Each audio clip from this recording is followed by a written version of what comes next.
here's the main character doing his best to fulfill his function in the big picture, make it through these dramatic explosions, get the job done, and come out of it alive, and being very involved with the people who are dying on the left and the right.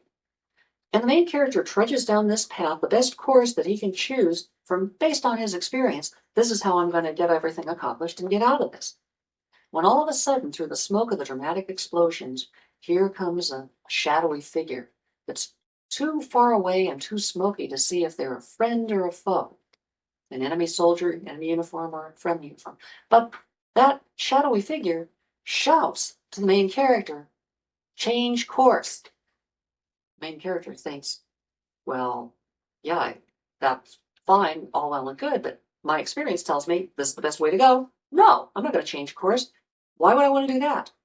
And the main character shouts back at this character, this obstacle character, and says, "Get out of the way. Get out of my way." And the obstacle character shouts back, "No, you change course." Main character, "No, you get out of the way."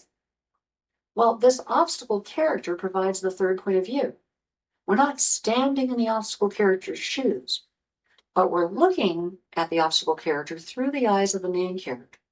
We're staring at them the whole time, fixated on them because they're standing in the middle of our path, blocking it.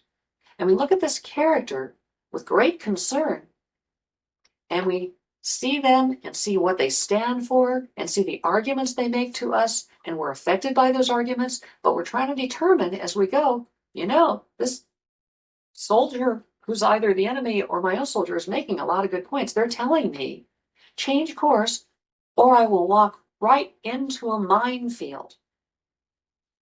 But I think the way's clear. My experience tells me the way's clear. But this character keeps saying to me, the soldier, you're going to walk into a minefield. You got to change course. Or maybe I will walk into a minefield. And the main character might have moments of doubt.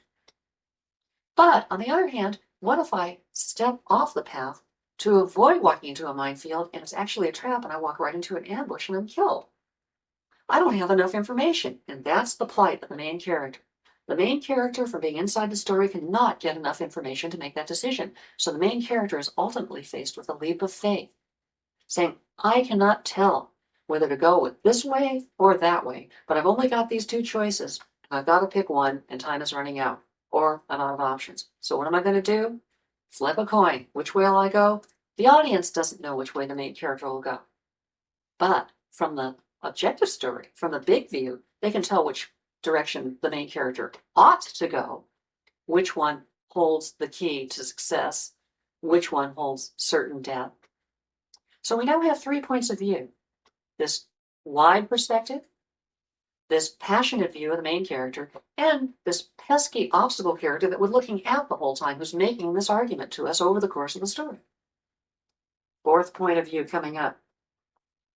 The 4th point of view is actually the relationship between the main character and the obstacle character, because as they get closer and closer, they have an ongoing personal skirmish right in the middle of the big picture war.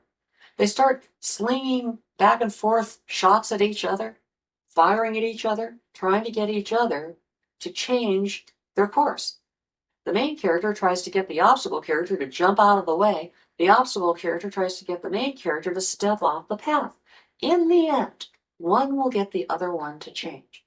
Even if they come up right against each other and at the last moment, one will stick with his or her guns, the other one will be changed by that steadfastness, like a game of chicken. One will give up because the other one won't budge at the last moment.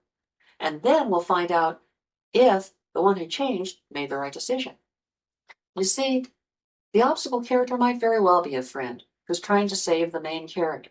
But if the obstacle character can't stick with his or her guns, he might change and the main character would go on to destruction.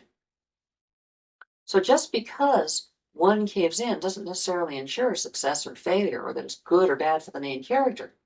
This can only be determined after the fact, and you as the author can have it go either way.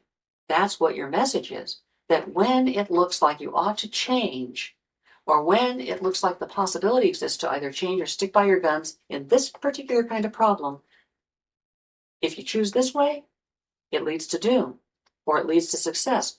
Change might be the right thing or the wrong thing, or steadfast might be the right or the wrong thing. You decide in your story